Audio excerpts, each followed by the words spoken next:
Hello everyone! At dahil nga weekend, naisipan ko magluto ng tinola. Pero syempre, wala ako ng ibang sangkap, kaya tara, samahan nyo akong mamili.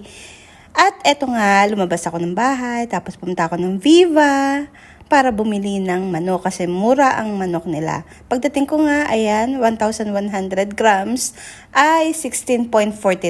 Kayo nalang bahala mag-compute, tapos kumuha rin ako ng ibang gulay.